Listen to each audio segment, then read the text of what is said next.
Hello students, welcome to online study classes of Pankur International School. Students, today we are going to study about another form of transfer of heat, that is radiation. पिछले lecture में हमने पढ़ा किस तरह से heat का transfer होता है कन्वेक्शन प्रोसेस के द्वारा। आज हम पढ़ेंगे रेडिएशंस के द्वारा किस तरह से हीट का ट्रांसफ़र होता है।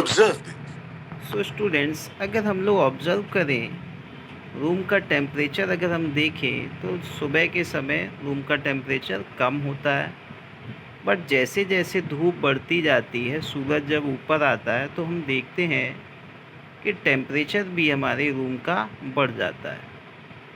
So students, this occur due to the sun. जैसा कि हम सभी को पता है, सन की जो गर्मी है इससे हमारे रूम का टेम्परेचर बढ़ जाता है। अब बात ये आती है कि सन तो हमसे काफ़ी दूर है, तो सन की जो हीट एनर्जी है वो हम अर्थ तक कैसे पहुंचती है। तो सन जो है, हमारी जो एयर है उसको गर्म करता है। सन की जो हीट है वो हमारी एयर को गर्म करता है। तो हमें ये जानने की कोशिश करनी है कि सन जो है अपनी हीट हम तक कैसे पहुंचाता है या बाकी ग्रहों तक कैसे पहुंचाता है। How does sun transfer heat to the earth. So students, तो हीट ट्रांसफर्स के एक मेथड हम पढ़ चुके हैं, कन्वेक्शन, जिसमें अगर लिक्विड्स हैं, लिक्विड्स जब गर्म हो जाता है तो गर्म हवा ऊपर उठ जाती है। इससे क्या होता है, कन्वेक्शन प्रोसेस हमने पढ़ा, किस तरह से ऊर्जा का ट्रांसफ़र होता था, किस तरह से समुद्री पवन दिन के समय समुद्र से ज़मीन की तरफ बहती थी और रात के समय ज़मीन से समुद्र की तरफ बहती थी। सो आज हम लोग पढ़ेंगे कंडक्शन प्रोसेस। कंडक्शन क्या होता है, जैसे आपने एग्जाम्पल देखा होगा, रूम में जो किचन में जब हम खाना बनाते हैं, जैसे पतीले वगैरह हैं, तो हम पतीले के निचले हिस्से को गर्म करते हैं, जबकि पतीले को अगर आप ऊपर भी पकड़ें या कढ़ाई को अगर आप उनके हैंडल से भी पकड़ें तब भी वो काफ़ी गर्म हो जाते हैं, उनको टच करना ख़तरनाक हो जाता है। इस माध्यम को कंडक्शन बोला जाता है, जिसमें संपर्क, जब कोई भी ऑब्जेक्ट, मेटल ऑब्जेक्ट जब आग के संपर्क में आता है या गर्म चीज़ के संपर्क में आता है तो वो पूरा गर्म हो जाता है। जैसे लोहे की रॉड अगर हम गैस पर गर्म करें, अगर उसका एक हिस्सा हम गर्म करेंगे तो उसकी जो गर्माहट है वो दूसरे हिस्से तक भी पहुंच जाती है। This process is called as conduction. इस तरह से जब हीट का ट्रांसफ़र होता है एक जगह से दूसरी जगह, उसको बोला जाता है कंडक्शन। तो सन और हमारे बीच में कोई ऐसा संबंध सीधा तो है नहीं, तो कंडक्शन प्रोसेस के द्वारा सन हमसे जो है हम तक अपनी हीट नहीं पहुंचा सकता। तो हम ये सोचेंगे कि कन्वेक्शन से क्या ये पहुंचा सकता है। तो कन्वेक्शन भी हमने लास्ट क्लास में पढ़ा कि जब तक लिक्विड्स वगैरह इन्वॉल्व नहीं होंगे तब तक जो है अर्थ तक सन की हीट नहीं पहुंच पाएगी। असल में the sun sends wave of heat energy in all direction. असल में सूरज से ऊष्मा की तरंगे यानी हीट की जो वेव्स हैं वो सभी डायरेक्शंस में इस तरह से निकलती हैं, चारों दिशाओं में, यानी कि अर्थ पर ही नहीं बाकी ग्रहों तक भी सूर्य की गर्मी पहुंचती है। आप देख सकते हैं इस तरह से, जिस तरह से अगर हम लोग तालाब में पत्थर फेंकते हैं तो उसके चारों तरफ एक वेव सी सर्कल्स दिखाई देते हैं, उसी तरह से सन भी हीट वेव्स को अर्थ तक पहुंचाता है। आप यहाँ देख रहे हैं किस तरह से हमारे एटमॉस्फेयर की एयर को सन गर्म कर देता है। इस प्रोसेस को बोला जाता है रेडिएशंस, यानी कि तरंगों के द्वारा जो सूर्य अपनी गर्मी को हमारी पृथ्वी तक पहुंचाता है, इस माध्यम को बोला जाता है रेडिएशन। अब हम डिस्कस करेंगे रेडिएशन प्रोसेस के बारे में। रेडिएशन के द्वारा भी हीट का ट्रांसफ़र किया जा सकता है। Radiation is the transfer of heat through waves that can pass through empty space as well as matter. Radiations जो है इसके द्वारा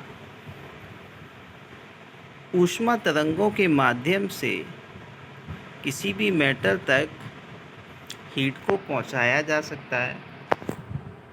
जैसा कि हम यहाँ पर देख रहे हैं, सन की जो वेव्स हैं वो अर्थ तक बिना एयर के भी पहुंच सकती हैं। ठीक है, जितनी भी ऑब्जेक्ट गर्म वाले ऑब्जेक्ट है, चाहे वो गैस हो, फायर हो या फिर बल्ब हो, सभी से जो है रेडिएशन का ट्रांसफ़र होता है। यहाँ तक कि हमारी बॉडी से भी गर्मी निकलती है तो वो रेडिएशन के फॉर्म में ही निकलती है। तभी आपने कभी महसूस किया होगा गर्मी के मौसम में जहाँ पर भीड़ ज़्यादा होती है तो वहाँ पर गर्मी का एहसास ज़्यादा होता है, क्योंकि सबकी बॉडी इस तरह से चारों दिशाओं में रेडिएशंस स्प्रेड कर रही होती है। जितनी भी हॉट ऑब्जेक्ट है, चाहे वो गर्म पानी हो, जैसा कि आप यहाँ देख रहे हैं, गर्म बर्तन के चारों ओर भी हीट इसी तरह से ट्रांसफ़र होती है। All hot object radiate heat. जितने भी गर्म ऑब्जेक्ट हैं वो सब हीट को रेडिएट करते हैं।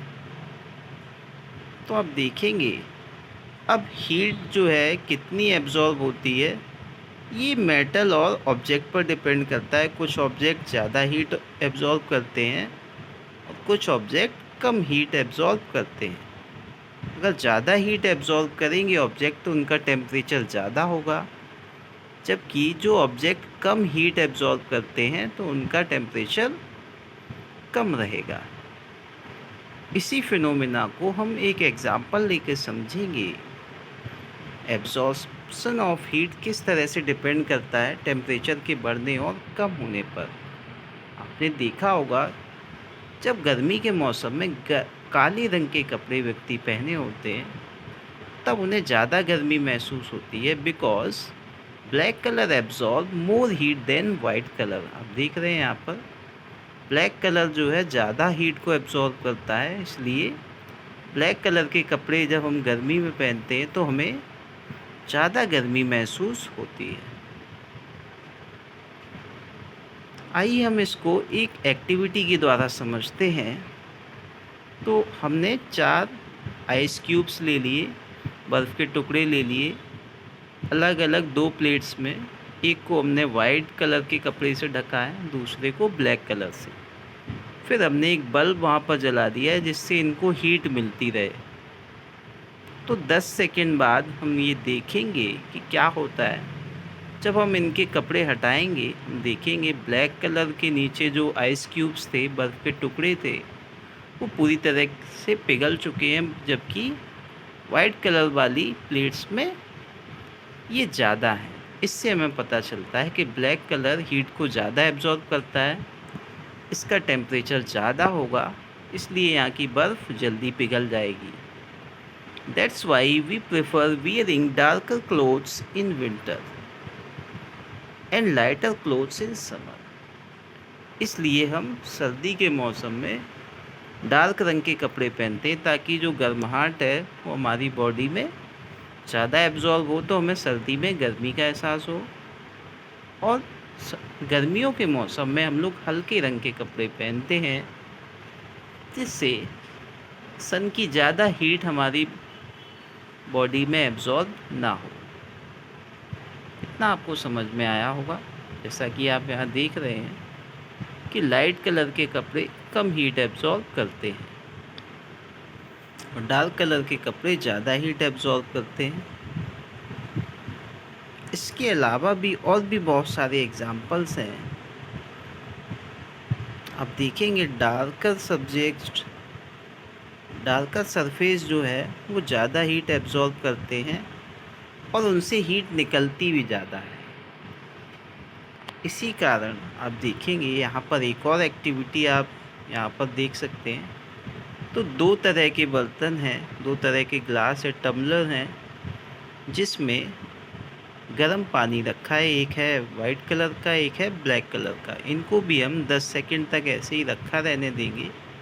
उसके बाद ऑब्ज़र्व करेंगे कि पहले इनका जो टेम्परेचर था, तो आप देखेंगे बराबर पहले जिनका टेम्परेचर था, जब हमने 10 सेकंड तक इनको ऐसे ही रखा, तो उसके बाद जब हमने चेक किया तो जो काले रंग का जो टम्बलर था उसका टेम्परेचर कम हो गया, यानी इसका पानी ब्लैक कलर वाले का ज़्यादा जल्दी ठंडा होगा as compare to white colour. यानी कि तो समझने वाली बात यहाँ पर ये है कि ब्लैक कलर एब्जॉर्ब हीट ज़्यादा करता है और रेडिएट भी ज़्यादा करता है। यानी कि अगर कोई ब्लैक कलर की चीज़ है तो उससे हीट ज़्यादा बाहर भी निकलती है।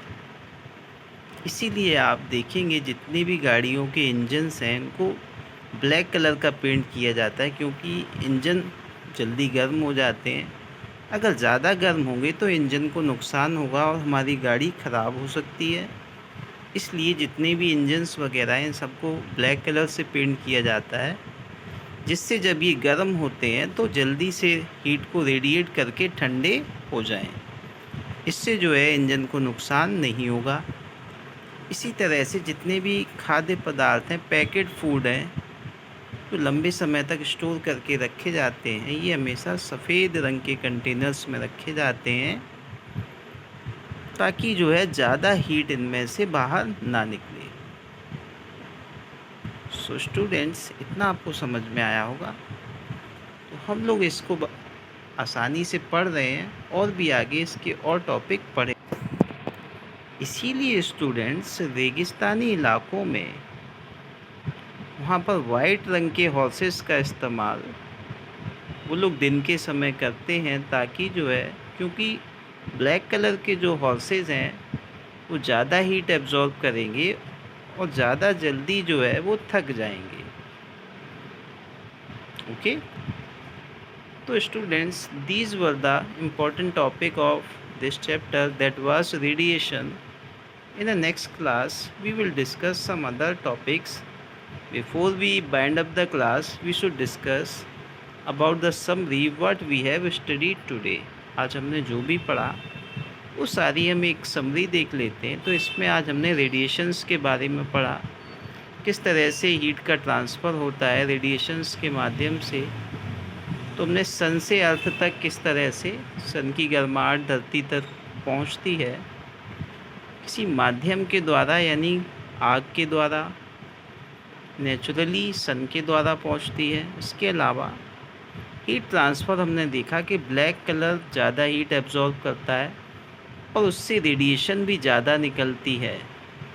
तो ब्लैक कलर आपने देखा, इसीलिए सर्दियों में ब्लैक कलर के कपड़े पहने जाते हैं ताकि गर्माहट का एहसास हो। और क्योंकि हमारा ब्लैक कलर ज़्यादा हीट रेडिएट करता है, इसलिए इसका यूज़ इंजन को पेंट करने में किया जाता है, ताकि इंजन हमारे जल्दी ठंडे हो जाएं।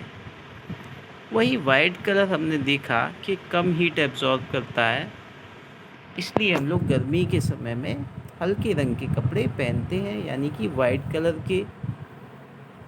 इसके अलावा वाइट कलर में रेडिएशन हीट का कम होता है, इसलिए जितने भी पिज़्ज़ा वगैरह, जितने भी फूड प्रोडक्ट के पैकेट हैं जिनमें हम खाना देर तक गर्म रखना चाहते हैं, उनका कलर वाइट होता है, ताकि वो ज़्यादा समय तक गर्म बने रहें। So students, these were the important topic.